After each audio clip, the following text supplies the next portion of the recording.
Now we reach the nucleus. What is the nucleus? It is the largest organelle of the cell.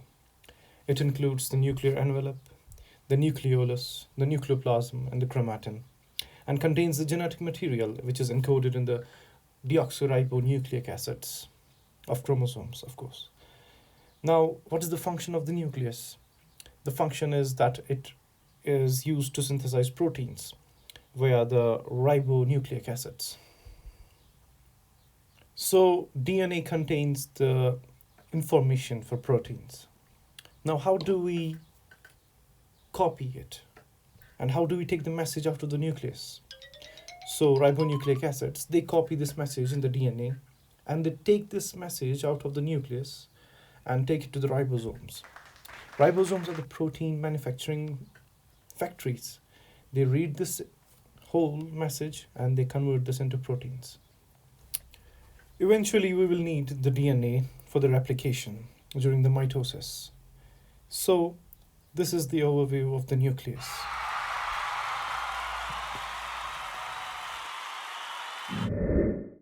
So now we start with the nuclear envelope. The nuclear envelope, it surrounds the nuclear material and consists of two polar membranes. It is separated by a narrow perinuclear cisterna. These membranes fuse at intervals, forming openings, which are called nuclear pores, which are generally 80 nanometer in diameter. Now the outer membrane, it is 6 nanometer thick. We will discuss this membrane in detail after some time. So here we have the nucleus, and this is the nucleolus. Now in the nucleoplasm we have chromatin threads. Now chromatin consists of double-stranded DNA, and it's complexed with histones and acidic proteins. Now these histones, they help in the binding of this DNA material. So chromatin can be of two types. We may have euchromatin or heterochromatin.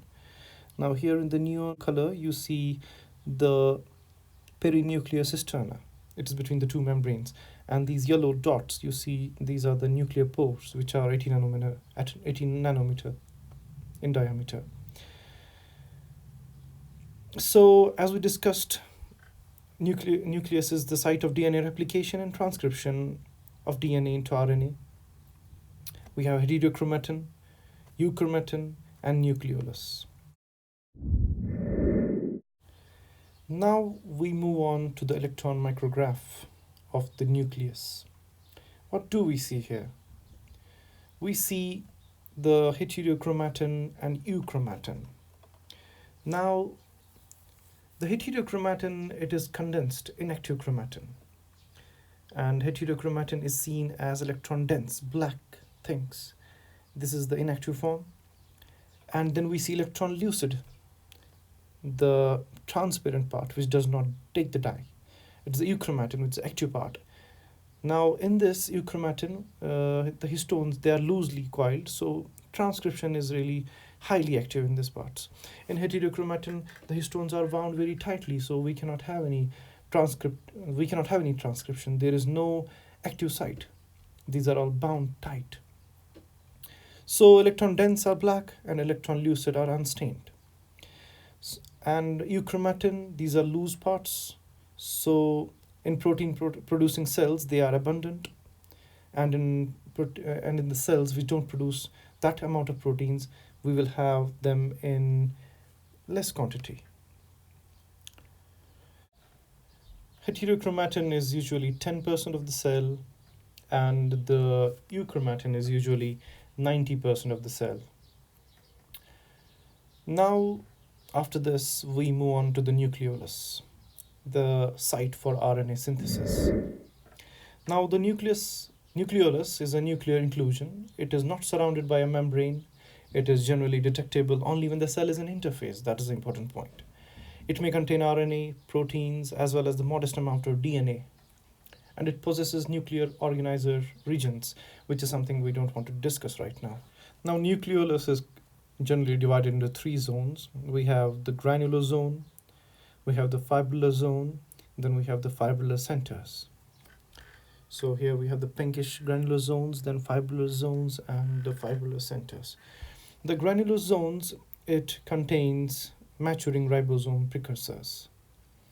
And the fibrillar zones, it contains the transcriptionally active DNA. The fibrillar centers, it contains inactive DNA.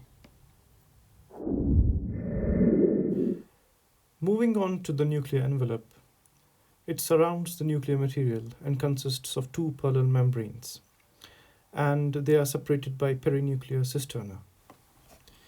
The outer membrane is about 6 nanometer thick, and there are intermediate filaments, vimentins, that are on the outer membrane, outer nuclear membrane, on its cytoplasmic aspects. Ribosomes, which synthesize proteins, are also present on the outer nuclear membrane, and now the inner nuclear membrane, which is also 6 nanometer thick. On its inner surface, there are nuclear lamina, laminins A, B, and C, which help organize the nuclear envelope and perinuclear chromatins. Now, during the mitotic phase, these laminins, they are responsible for the disassembly and reassembly of the nuclear envelope. A general rule of the thumb is that phosphorylation of laminins leads to disassembly, and dephosphorylation leads to reassembly. Now for the important points in the USMLE, which are very high yield, for which you will be tested in the exams. So there are some things called nuclear localization signals. Now what are these?